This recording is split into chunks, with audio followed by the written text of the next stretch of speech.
Estoy sumamente interesada en la pregunta sobre qué es lo que estamos tratando de hacer al educar gente. ¿Por qué? Porque yo no creo que la respuesta sea tan obvia como pareciera, y yo creo que la educación tiene una tendencia a asumir respuestas irregular o realmente preguntar si las preguntas en sí son las correctas. Así que eso es lo que yo voy a abordar hoy. Muchos animales aprenden de la experiencia, aprenden dónde comer, dónde encontrar, dónde poderse aparear. Algunos animales, como los leones y los lobos, trabajan colectivamente para poder perseguir a la presa. Algunos de ellos evidentemente aprenden. Los leones, las leonas le enseñan a los cachorros cómo cazar. Sin embargo, los seres humanos hacen algo más. No únicamente aprendemos de los que están junto de nosotros en tiempo y espacio, sino aprendemos de gente que está remota. Nosotros podemos hacerlo porque hemos desarrollado lenguajes y otros sistemas de símbolos que nos permiten comunicar nuestras ideas, expresar nuestros sentimientos, participar en empresas de colaboración y evaluar racionalmente nuestras acciones e ideas. Aprendemos y desarrollamos tecnologías que nos permiten preservar y transmitir nuestras ideas. Tenemos que hacer todo esto. Los miembros individuales de nuestras especies están mal equipados realmente para salir adelante solos, a diferencia de las cebras, por ejemplo, que están listas para correr y alimentarse solas y pueden correr a la media hora de que nació. O sea, si después de media hora que nació una cebra puede valerse por sí misma, nosotros sí tenemos periodos amplios de dependencia. De alguna manera podríamos decir que nuestra vida entera tiene algún tipo de área de dependencia, porque los seres humanos tienen que depender de unos otros para poder sobrevivir. Esa es la razón por la cual vivimos en comunidades y dependemos unos de otros para poder ofrecer bienes y servicios que nosotros no podríamos obtener solos. Por lo tanto, tenemos, a diferencia de los animales, la necesidad de la herencia, de poder entender las prácticas, instituciones y técnicas que aprendemos nosotros de anteriores generaciones y después poder modificarlas y pasarlas a nuevas generaciones. Eso significa que la educación, concebida en términos generales, es distintivamente una actividad humana vital. Sin una educación correcta, un ser humano probablemente no podría sobrevivir. Obviamente no quiere decir que el ser humano no puede sobrevivir sin tarea o escuelas o exámenes finales, ¿verdad? Para nada. Tenemos que aprender mucho, sí, de verdad. Sí, pero tenemos que aprender mucho de lo que sabemos y tenemos que aprender cómo aprender mucho de lo que tenemos que saber. En gran medida esto requiere de que nos enseñen, ya sea que sea la escuela, la tarea o los exámenes finales sean lo mejor o no para aprender esto, todavía de alguna manera está por verse y no voy a hablar de este tema. Sin embargo, cuando hablamos de la dependencia y la educación, nos lleva a hacernos preguntas importantes. La primera, ¿qué podemos saber? Para poder responder esto requiere de ver la naturaleza y el alcance de la naturaleza. ¿Qué podemos nosotros aprender de ella? Y para ello tenemos que investigar nosotros los aspectos físico, psicológico y sociológico para poder ver qué inhibe y permite el aprendizaje. También tenemos que investigar si diferentes métodos son aceptados para diferentes poblaciones o diferentes etapas del desarrollo.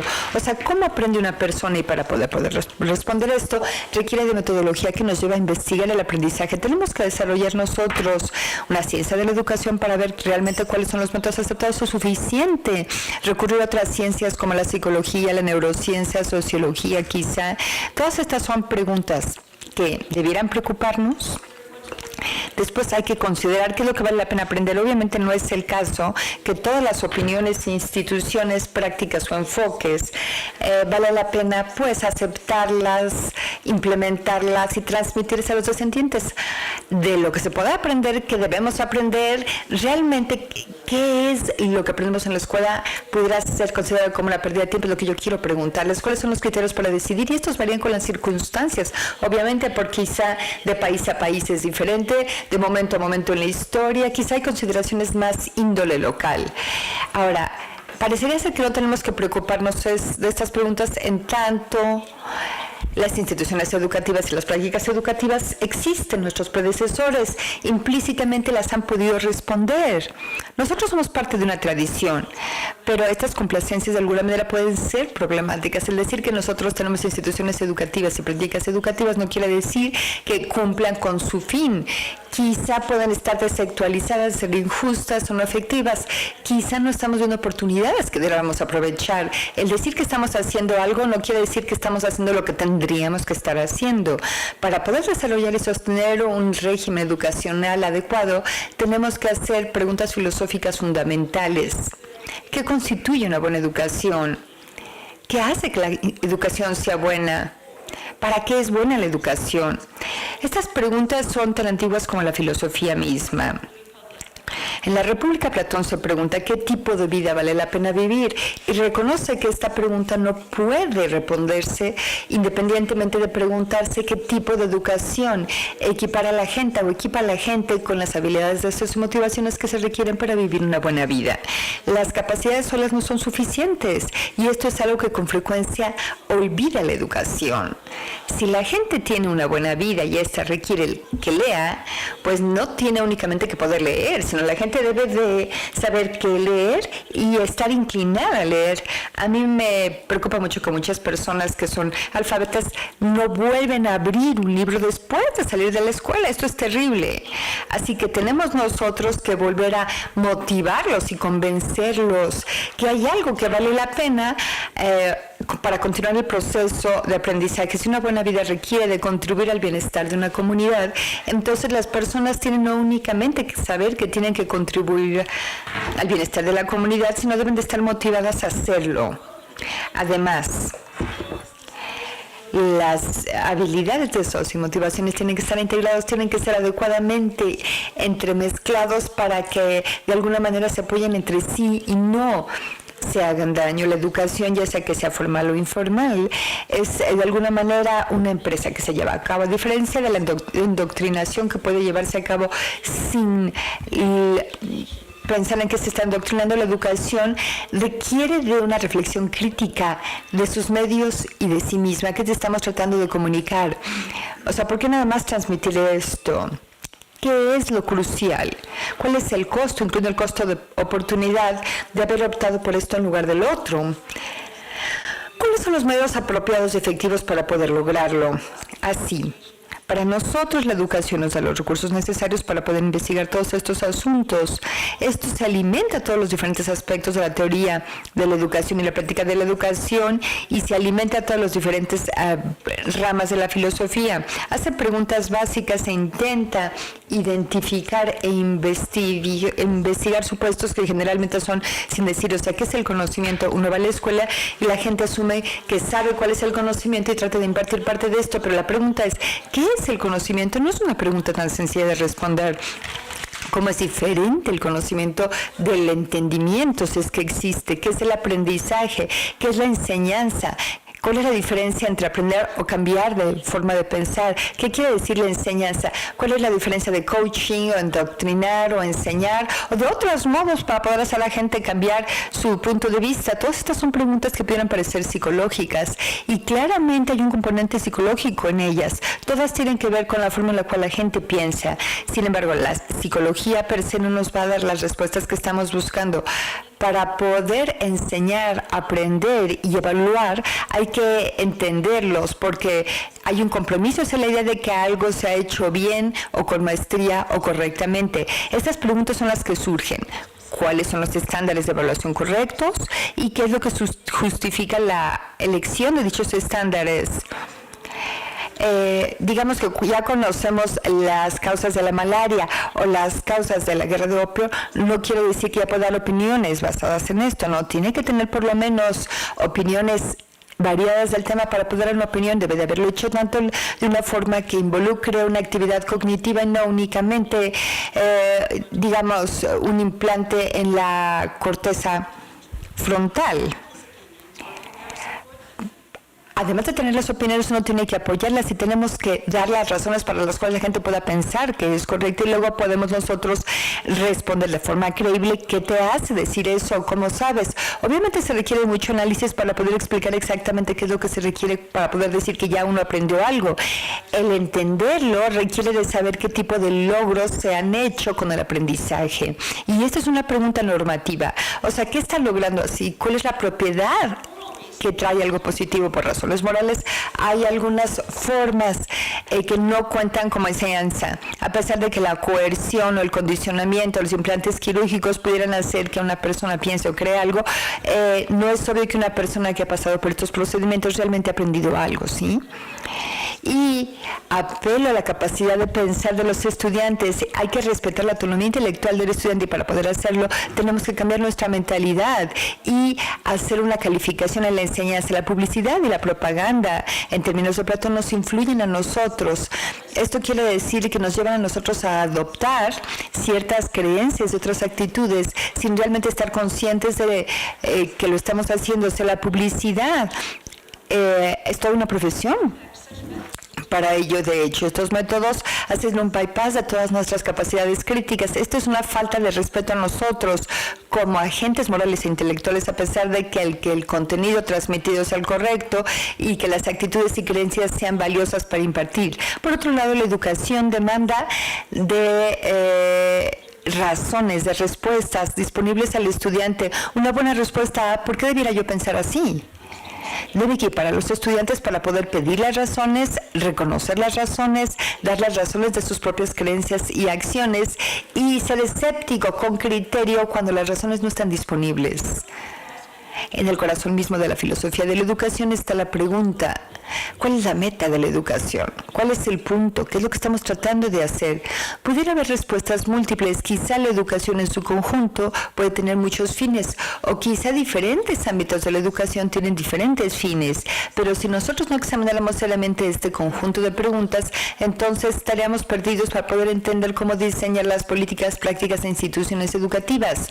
Para diferentes diseños tendremos diferentes propósitos. John Dewey, en La democracia y la educación, argumentaba que la educación pública universal es necesaria para una democracia.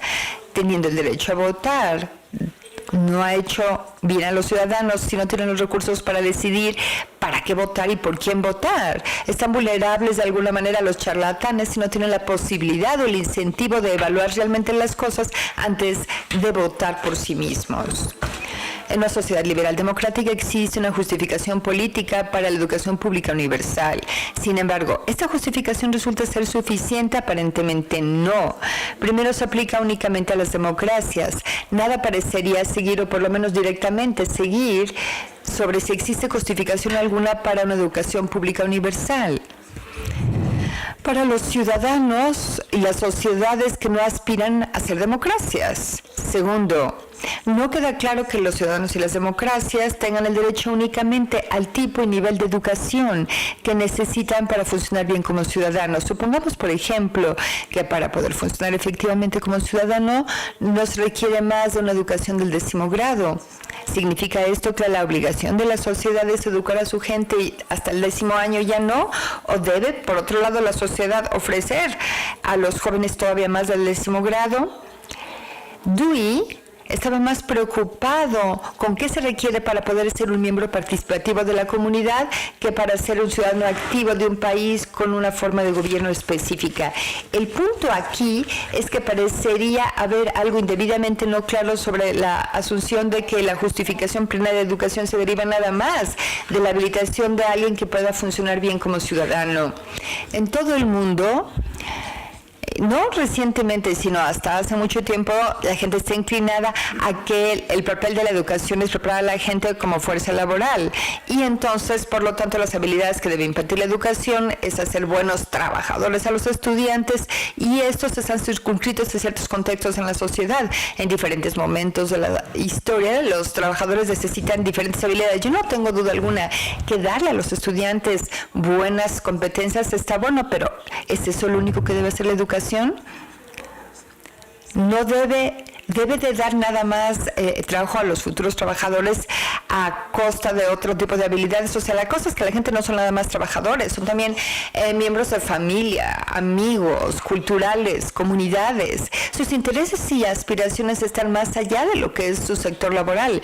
Y si la educación nada más se preocupa primordial o exclusivamente con preparar a la gente como fuerza laboral, entonces estamos dejando corto a la sociedad. En los Estados Unidos con frecuencia se dice, por ejemplo, que los jóvenes no están preparados para ser padres, porque ese no es un trabajo. Pues eso es cierto, pero son, no obstante, los que se vuelven papás y más vale que sepan cómo afrontarlo. Si nosotros nos enfocamos nada más en la fuerza laboral, nos olvidamos el desarrollo de habilidades, orientaciones y capacidades cuyo valor radica en otros aspectos de nuestras vidas. Y este tipo de educación no le da a los estudiantes los recursos para ser buenos amigos, padres, ciudadanos, los artistas amateur, los atletas amateur, quienes aprecian las diferentes formas en las cuales los seres humanos pueden ser sobresalientes. Además, si el objetivo único es para la gente, para la fuerza laboral, tenemos entonces una labor impresionante, porque en una época era razonable para los educadores pensar que ellos sabían perfectamente cómo preparar a la gente para la fuerza laboral. En el siglo XIV, si tú eras agricultor, razonablemente puedes dar un hecho que los hijos también iban a hacer y que ellos iban a hacer las cosas como el padre lo hizo. Así que puede enseñar a los niños a ser agricultores impartiendo sus habilidades, equipándolos precisamente para su lugar en el trabajo. Sin embargo, el mundo está cambiando muy rápidamente. Nosotros tenemos muy poca idea de cuáles son las habilidades que va a requerir la fuerza laboral, no sé, en 20 o 30 años. Nuestros estudiantes actuales serán entonces trabajadores. Así que si nosotros trabajamos nada más para preparar a los estudiantes como trabajadores, los estamos preparando nada más para algo que sabemos que se necesita, pero no si será útil después. Entonces, lo que tenemos que hacer es darles una serie de competencias diferentes, nada más para corregir un auto, programar computadoras o trabajar el campo como lo hacemos hoy en día. Tenemos que equipar a los estudiantes con habilidades de un orden mayor que les permitan y les motiven para aprender a aprender y reconozcan cuáles son las formas establecidas de hacer las cosas y cuando éstas ya no son aplicables. Ahora, aquí se dice que Aristóteles dice que los seres humanos son racionales, es la esencia del hombre. Si la racionalidad es la esencia del ser humano, entonces el fin de la educación debería ser equipar a todos los seres humanos para poder funcionar como agentes racionales. Y entonces cada uno debería de estar consciente de la esencia y llevar a cabo su función correcta.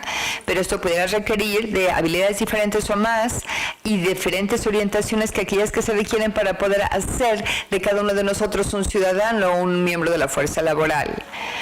El ver si la posición aristoteliana entra o no entre la filosofía de la educación que estamos viendo, tendríamos que justificar primero una concepción del ser humano floreciente. Aristóteles decía que la palabra más cercana, o sea, la palabra que utiliza más cercana en inglés para esto es el florecimiento. El florecer es funcionar bien como un animal racional. Eso es lo que decía Aristóteles. John Rawls dice que el florecimiento involucra satisfacer lo que él llama el principio aristotélico. Él dice, siendo otras cosas iguales, los seres humanos disfrutan el ejercer sus capacidades plenas, sus capacidades que han aprendido, y ese disfrute incrementa más la capacidad o quizás su complejidad. Una persona tiene placer hacer algo conforme cada vez sea más apto para hacerlo, y que si hay otras actividades que lleva a cabo igualmente bien, él prefiere aquella que de alguna manera le permite hacer una diferencia más sutil. Él sigue diciendo que actividades supuestamente complejas pueden disfrutarse más porque satisfacen más el deseo de ser diferente, de la novedad de la experiencia, y deja lugar para la innovación y el ingenio. Ross, por supuesto, no piensa que el florecer quiere que uno tenga que mejorar en todos los aspectos de la vida. Sabe que sería ridículo que una persona invoque el principio aristotélico para diseñar cada vez más formas más complicadas de poder, amarrarse los zapatos. Bueno, hay muchos jóvenes que así lo hacen. Hay jóvenes que tienen verdaderamente formas muy complejas de atarse las agujetas de los zapatos porque no lo quieren hacer como todo el mundo lo hace. Y esto es ejercer de alguna manera el principio aristotélico. Ross piensa que el florecimiento involucra el realizar los principios aristotélicos en aspectos importantes de la vida de uno.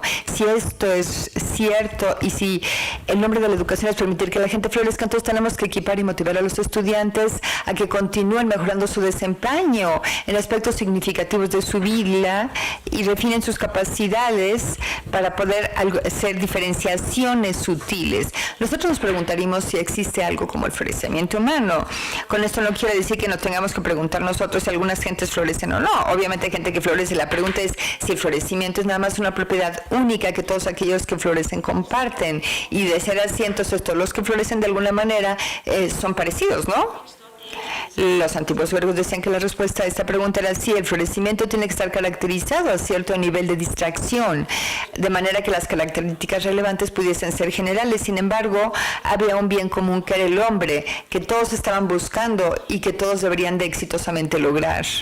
La convicción de que existe un solo bien vino con la iluminación. Muchas personas valoraban diferentes cosas de diferente manera. Ellos consideraban que sus vidas iban bien cuando ellos lograban diferentes objetivos. No todos florecían de la misma manera, así que con el principio aristotélico tiene que interpretarse de una forma que reconozca que diferentes personas buscan satisfacer las cosas con diferentes dominios. Esto marca un cambio importante que es importantísimo para la educación. Si existe un valor en que la gente viva la vida que ellos consideran que es la buena, en lugar de pensar que el establishment educacional es bueno, ya sea la sociedad o la secretaría o el ministerio, la familia, entonces hay que establecer las metas desde fuera. Y si es así, entonces la educación debe de permitir a los estudiantes a que establezcan sus propias metas. En los términos de Rawls, la educación debe de permitir a la gente determinar sus propias concepciones de lo que es bueno y debe de equiparlos para buscar esto.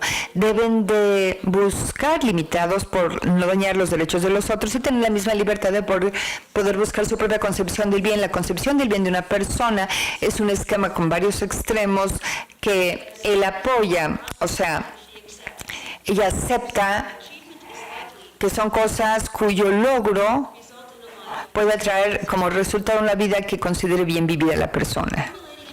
El formular y buscar conceptualmente el bien requiere una gran variedad de habilidades que los niños y algunos adultos no tienen. La información, la previsión, la capacidad de evaluar rápidamente alternativas, etcétera. Rose algunas veces es criticada por no poner esto en contexto. Yo no creo que ella lo pasó por alto, más bien lo hizo a un lado, porque ella estaba intentando caracterizar las características modales que miembros totalmente funcionales de una sociedad necesitan. Los niños todavía no son miembros totalmente funcionales de la sociedad y algunas gentes nunca lo serán.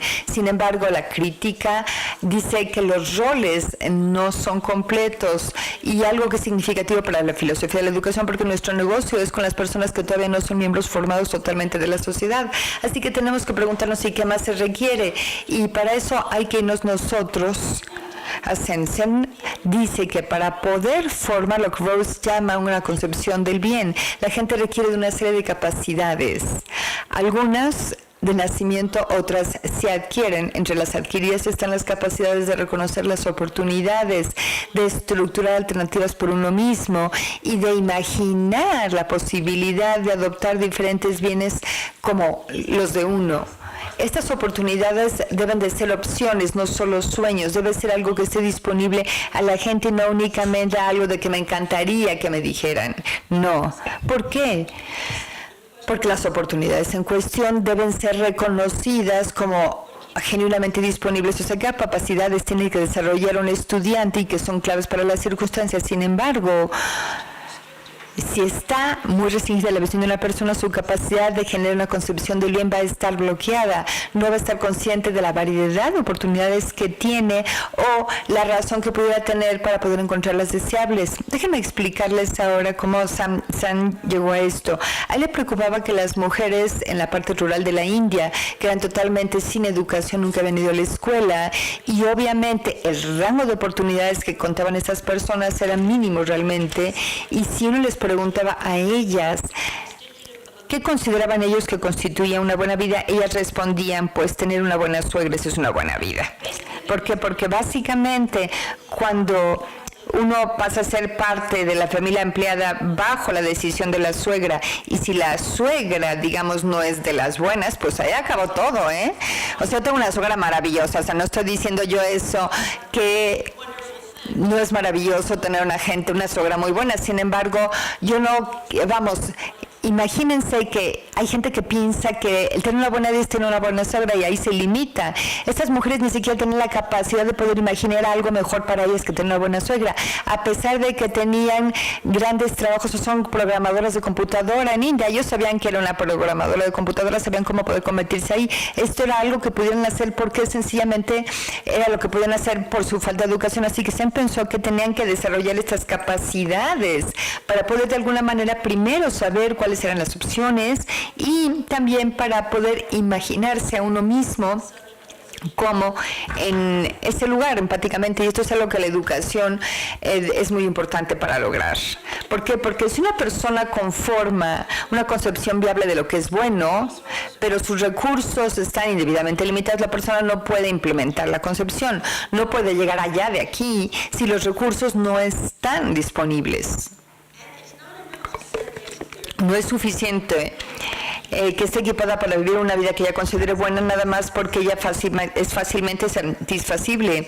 No es suficiente porque su visión está restringida a identificar como una buena vida sencillamente lo que es lo mejor de una mala vida. Con frecuencia, muchas veces, no está consciente ni de cuáles son las elecciones. Ella debe poder, de alguna manera, investigar para ver cuáles son todas las opciones que tendrá disponible.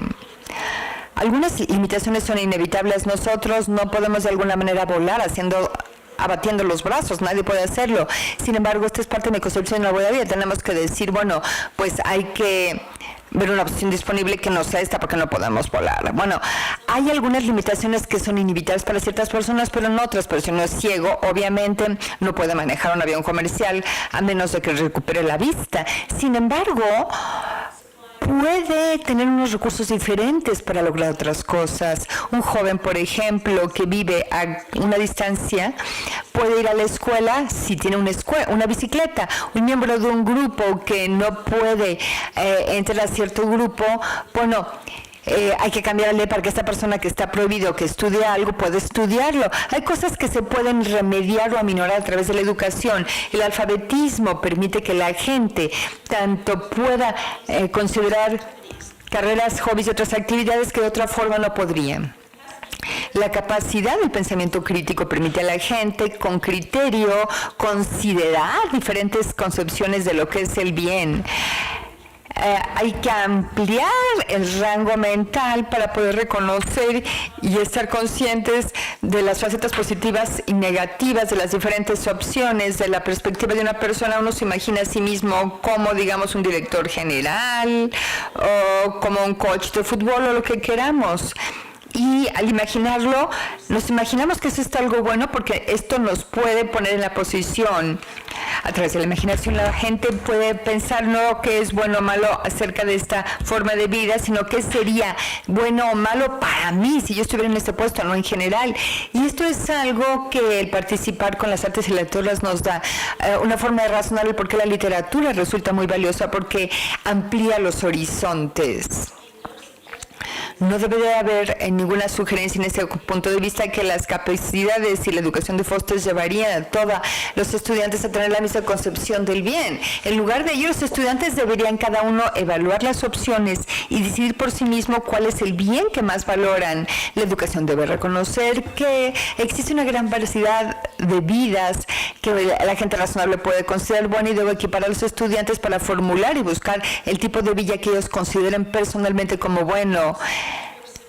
Vamos, esto requiere de ciertas medidas de participación cívica, algún tipo de carrera, algún tipo de vida familiar. La mayor parte de las gentes, si no tuvieran todas estas cosas, no consideran bien vivida su vida. Así que los medios o los fines de la educación tienen que estar entrelazados con la concepción de lo bueno de una persona. Sin embargo, como esto varía de una persona a otra, para que se enfatice la educación, alguno de ellos sería un error. Podría parecer que la vida, al preparar a los estudiantes para ser ciudadanos o fuerza laboral, y que establezcan vidas que consideren bien vividas, van a establecer un objetivo. Es una de las cosas que vemos que los niños hacen en la escuela, es que les dicen que tienen que manejar perfecto algo y ellos no ven la razón por la cual tienen que hacer esto, y los adultos del cuarto dicen, algún día me vas a agradecer porque tienes que aprender esto, y vaya, pues no es raro que a nadie le hayan agradecido cuando crecen nada de esto, ¿verdad? Pero parecería también en gran medida que nos gusta establecer objetivos distantes. Esto va a ser bueno para ti, pero a largo plazo. Si nosotros analizamos ya en la vejez, podemos analizar si la educación nos dio a nosotros las capacidades que requeríamos para una vida bien vivida. Bueno, vamos, quizá esto únicamente podemos decir al final de la vida para poder decir si la vida fue una vida bien vivida o no. Esto es algo de lo que pensaba Aristóteles. Sin embargo, esto es únicamente parte de la historia. Cualquier persona, inclusive un niño, puede considerar en cualquier momento si su vida va bien o no. Y si pensamos nosotros cuando llega de la escuela el hijo y le preguntas, oye, ¿cómo te fue? Le estás preguntando que evalúe si su vida va bien o no. Y es informativo, nos da información, el niño puede reflexionar y responder. Ahora, hay que ver ahora cuál es la forma que evalúan ellos si es su vida, la considera bien vivida, a ver si esto satisface el principio aristotélico. La pregunta se hace sin preguntarles estas las capacidades que tiene este niño, le da los recursos para poder promover ese tipo de vida. Una niñez exitosa no únicamente es un preludio a una buena vida, es una parte importantísima de una buena vida. Así que diseñar una educación para poder equipar a los estudiantes a vivir las vidas que ellos consideren buenas involucra diseñar una educación que los equipa a vivir vidas que ellos consideren que son buenas mientras se están educando. No, a ver, un día me vas a agradecer por todo lo que estás aprendiendo, no. O sea, a pesar de que su concepción del bueno es embriónico, es un aspecto importantísimo de cómo experimentan ellos sus propias vidas. Esta imagen puede sonar muy individualista y tal vez pudiera objetarse esto, pero yo no creo que así sea, porque desde el principio yo les dije que los seres humanos son animales sociales. Nosotros formamos sociedades, instituciones y prácticas, y las normas que dan forma a nuestra vida colectiva. Nosotros vivimos en comunidades. Hay muy pocos seres humanos que pudieran considerar que la vida le va bien si no vivieran en una comunidad. Vemos entonces cómo esto va a modular los roles y las concepciones al analizar a Dewey. Su libro famoso es Filosofía y Educación para efectos de lo que estamos estudiando aquí, claro. La democracia y la educación.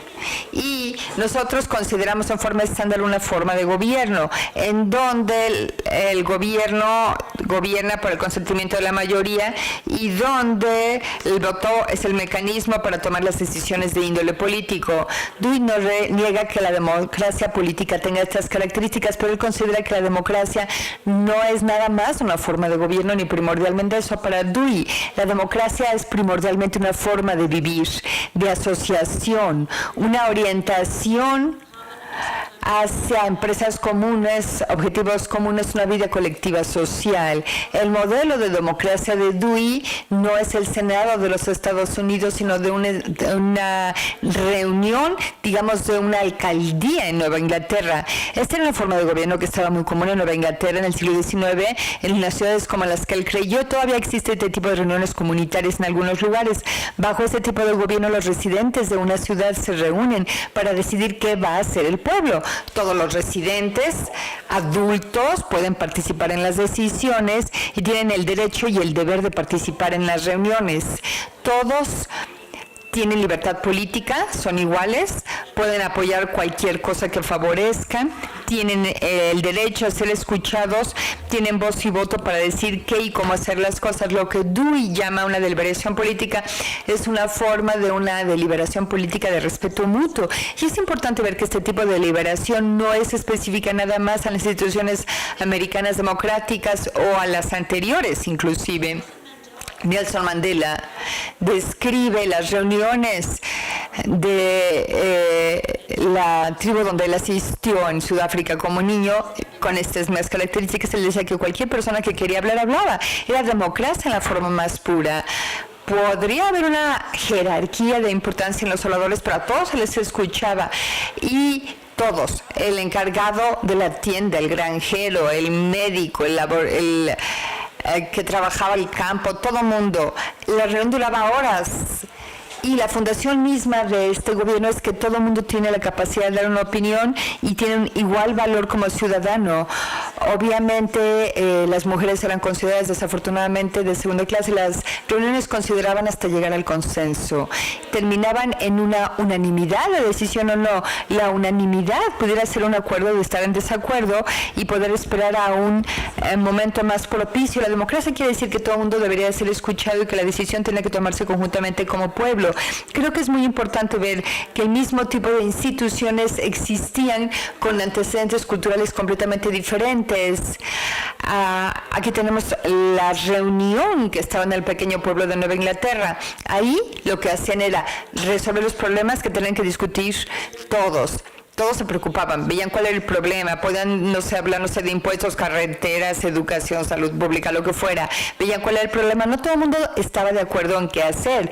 Las diferentes personas tienen diferentes opiniones sobre qué tan deseables son los diferentes fines y la importancia relativa, la efectividad y eficiencia para poder llegar a los diferentes fines, etcétera, para poder hacer que los deliberadores adoptaran la política de que favoreciera a una persona, debería de convencer a los otros ciudadanos que son deseadas. Esto es obvio, ¿verdad? Y para poder prevalecer y entender la gente tenía que entender la posición. Si John sabe por qué Mary está en contra de lo que él dijo, él está en mucho mejor posición de poder rebutar o replicar a las objeciones de ella. Si él sabe lo que él quiere, está en mucho mejor posición para poder ver que no entren en conflicto los deseos de él y ella. Este es un procedimiento meramente adversarial, así que cualquier operativo político les va a decir lo mejor es conocer al enemigo. Sin embargo, Dewey piensa que la deliberación democrática no es adversarial. Dewey piensa que la razón por la cual uno debe querer saber lo que piensan los oponentes no es para que uno pueda bloquear sus puntos de vista y salirse con la suya, sino más bien la meta de la deliberación es per se tener una buena solución.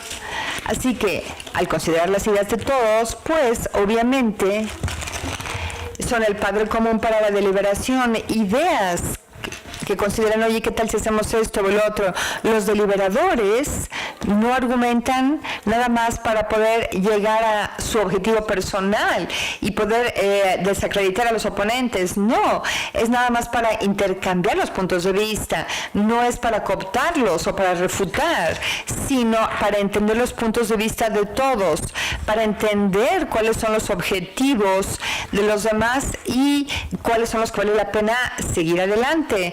Esto enriquece el entendimiento de la situación problemática y otras formas de ver el problema, dicen ellos, para poder entender mejor el problema. Si uno entiende más por esto y esto puede llevarlos a modificar, inclusive a decir, mira, está bien, pero pudieran ellos también modificar las cosas de manera que ninguna de las propuestas originales de hecho sea adoptada y que alguna de las propuestas que nadie imaginó al principio surja de la discusión misma. Así que la idea de Dewey es que al accesar las opiniones de otros y las razones de las otras opiniones, ampliamos nosotros nuestra base de datos, tenemos más información sobre las opciones disponibles y qué tan deseables pueden ser esta o no. Así que en lugar de pensar que los que están en desacuerdo con nosotros como oponentes están mal, los vemos nosotros como aliados, que al imaginar en forma diferente la situación, lo que hacen es ampliar el campo epistémico. Dewey los ven no como un impedimento a la deliberación, la diferencia de opiniones, sino como un recurso, y por lo tanto es buena las diferencias. Si un deliberador tiene una diferencia de la otra persona y no logra dar el por qué opina diferente, entonces le está privando a él y a la comunidad de sus ideas. Esto es una falta de respeto y epistémicamente esto es costoso. Puede evitar que la comunidad llegue entonces a la mejor decisión posible. Lo que llama Dewey deliberación democrática democrática no es nada más del reino político, es una deliberación que logra tener el acceso a nuevas ideas y enfoques que pudieran ser útiles para todos, pero que nadie por sí solo hubiera logrado sacar o imaginar. Dewey se enfoca en la deliberación con el contexto de que la gente debe de llegar a un contexto en términos de que es el bien común, pero su contribución no se queda o limita a esto, sino que esta limitación se va más allá del rango epistemológico, es igualmente valiosa en contextos donde algunas personas están preocupadas nada más por su propio bien. Por el hecho de que esta persona esté dentro del contexto y que nada más tenga interés propio, no quiere decir que la persona sepa dónde están los intereses. No siempre sabemos nosotros cuál es el mejor interés de cada uno de los otros, a pesar de que nosotros tomemos las decisiones. Supongamos que una persona necesita decidir si tiene que llevar una terapia arriesgada. La decisión es ella y la situación es tal que únicamente tiene que considerar lo que es mejor para ella. Sin embargo, será bueno consultar a otros también, no únicamente a los expertos médicos, sino también a gente que los conoce bien y también a pacientes que quizás estén en la misma terapia. A pesar de que será ella quien decida y únicamente sus intereses serán importantes, quizá ella puede no saber qué decidir o qué es lo mejor. Quizá ella no tenga la información que otros pudieran proporcionar. Al deliberar con otros, ella tiene acceso entonces a puntos de vista alternativos y esto pudiera ser parte de las características importantes de su situación actual, que no ha tomado en consideración, a pesar que a través de estas deliberaciones ella ha podido accesar a información y a experiencias que van mucho más allá de su ingreso inmediato. Como resultado, ella puede cambiar los medios o los fines. Si lo hace o no, va a estar en bases mucho más sólidas, porque su decisión va a estar sujeta a mucho más escrutinio y va a poder soportar las objeciones o cosas que ella quizá ni siquiera hubiera considerado. Conforme yo he caracterizado la deliberación democrática, es una forma que la gente puede trabajar conjuntamente para poder resolver problemas personales o comunes para poder lograr un mejor bien común. Sin embargo, se van a preguntarle a ustedes, ¿qué tiene que ver esto con la filosofía de la educación? La respuesta es que Dewey considera una deliberación democrática educativa es la mejor forma, creo yo, de poder aprender unos de otros. Al razonar conjuntamente en un contexto de respeto mutuo, los deliberadores ven cuál es la participación del otro para poder juntos saber qué es lo mejor. Al razonar colectivamente sobre cómo poder responder estas preguntas, colectivamente diseñan y modifican las formas de consulta, los estándares de aceptabilidad, así que al participar en una deliberación democrática, los estudiantes aprenden unos de otros y al aprender cómo poder participar en este tipo de deliberación, aprenden cómo poder aprender de otros. Debido a que la participación se requiere, los estudiantes no son pasivos, contribuyen al debate. Sus ideas son parte del debate. Su participación puede ser modificada o rechazada. Quizá como no práctica, no fundamentada o no tan buena como la propuesta del rival. Las propuestas meras de los estudiantes de ideas funcionan también como crítica de las otras ideas y los formuladores de ideas que quizá nadie han considerado anteriormente. Así que aprenden a cómo tener una posición crítica a su opinión y la opinión de otros. En el corazón mismo de la deliberación democrática de Dewey está el respeto mutuo. El respeto de los deliberadores entre sí para poder tomar en serio los puntos de vista del otro y el asumir la responsabilidad de sus propios puntos de vista para que la otra gente los tome en serio. Las deliberaciones a través de una reflexión crítica son un medio y un final. Obviamente, más el criterio puede ser un punto a su favor, porque por lo menos hay evidencia que ha trabajado así bien en el pasado, debido a que los deliberadores deben de ver hacia el futuro y hacia el pasado, tienen que considerar si las circunstancias han cambiado, de tal manera que lo que hubiera sido bueno en el pasado ya no será bueno en el futuro. Esto no es para negar que los deliberadores pueden apelar también a expertos, pero si lo hacen, tienen que acompañar su apelación con las razones para poder pensar que el experto elegido en este caso vale la pena confiar en él. Y los deliberadores deben de estar dispuestos a rebasar y repasar consecuencias y conclusiones anteriores para modificar aquellas cosas que no sucedieron como pensaron, y todo esto se puede hacer en un salón de clase. Esto es lo que Dewey piensa que sucede o debiera suceder en todas las deliberaciones. Sin embargo, esto es algo que puede modelarse en el salón de clases para poder adquirir estas habilidades y para poder entender el valor de todas estas habilidades. Si la democracia es una forma de vida, estas virtudes que algunas veces eran morales y cognitivas deben caracterizar nuestras relaciones para poder compartir problemas del mundo en común en general. Cuando estamos deliberando juntos, debemos demostrar los valores deliberadores democráticos, el respeto mutuo, la posibilidad de responder ante la evidencia, la previsión de las consecuencias materiales, etcétera. Ya que, de acuerdo a Dewey, toda la deliberación es una deliberación pública, entonces estos valores deben de ser infundidos en la vida. Si, como dijo Aristóteles, nuestro objetivo primordial es florecer o vivir la vida que pensamos que es valiosa, y figuras de la Ilustración dijeron este concepto, no todo el mundo considera el mismo tipo de vida valioso, y como Rawls y Sen mantenían, la educación debe de equipar al individuo con los recursos necesarios para que cada uno tenga su concepción de lo que es bueno y las capacidades para poder lograrlo, limitadas siempre por el elemento que las personas no pueden interferir con la libertad de otros para poder lograr sus propios bienes. La meta de educación no es preparar a la gente para que esté consciente de algunos bienes específicos externamente, sino también más bien para permitirles de una forma responsable diseñar y buscar las vidas que ellos consideran buenas. Debido a que la gente es diferente, puede haber una gran diversidad de concepciones viables de lo que es bueno. La educación debe de promover el conocimiento de esto y de su valor, debido a que los seres humanos son animales sociales que pueden florecer únicamente en las comunidades.